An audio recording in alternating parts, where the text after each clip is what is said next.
qu'il y ait de l'eau dans le gaz et qu'il y en a beaucoup qui apprendraient cette nouvelle en se réjouissant. Et Oui, c'est ça qui certainement, est ouais. assez, oui, mais c'est ça qui est assez triste au niveau de notre mouvement. Mm. Et c'est clair que au mois de décembre, on m'a confié la gestion totale de l'assurance, qui pour moi est le seul projet qui permet de donner un avenir durable à ce mouvement de résistance ou de dissidence pour lequel je me bats depuis quand même pas mal de temps. Et donc, au mois de décembre, quand j'ai repris ce projet, il n'y avait rien. C'était une coquille vide. Depuis le mois de juin, il y avait eu donc de la communication sur l'assurance dans les vidéos de Dieudonné, mais malheureusement, par manque de temps, il n'avait pas su s'occuper de ce projet. Il l'avait confié à une personne qui clairement n'avait pas les épaules pour le porter et qui pensait qu'il devait juste écrire 2-3 mails par semaine et pour faire son boulot et développer ce projet. Mais donc il n'y avait rien. On était même dans une impasse totale en se demandant est-ce que finalement on va pouvoir tenir les engagements. J'ai repris ce projet en main, j'ai promis à Dieudonné, en un mois, tu auras un projet ficelé qui pourra alors être développé. On a été en Tunisie, j'ai été en Tunisie, pourquoi ? Tout simplement parce que je voulais y rencontrer des amis qui sont dans l'assurance et en qui je pouvais avoir confiance. Parce qu'ici, en France ou en Belgique, on peut faire confiance à personne. Et on s'est dit là-bas, on va avoir des informations, on va savoir comment développer ce projet et cette structure. On nous a donné de bonnes informations.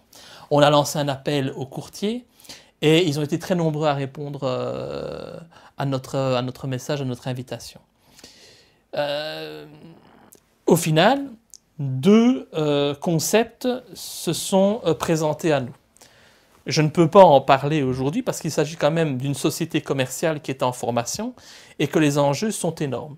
Donc il y a un minimum de confidentiel qu'il faut malheureusement respecter. Dis ce que tu peux.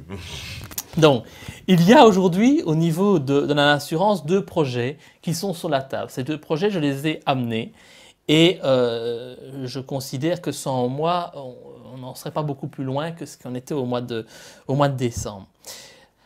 Ces projets tiennent tous les deux la route.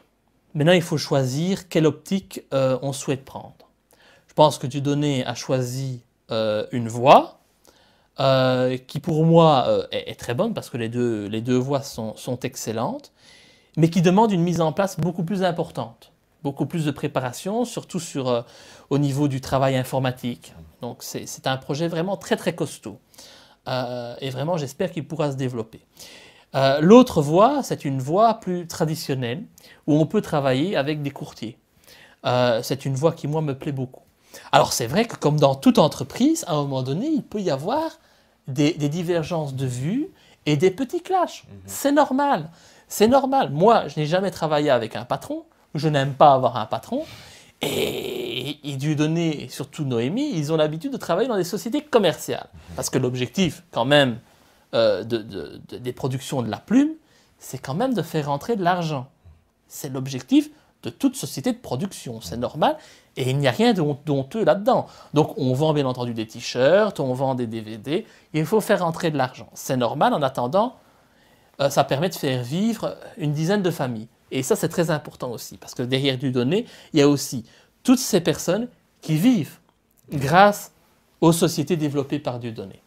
Et donc, à un moment donné, on se rejoint, il peut y avoir des frictions, des incompréhensions.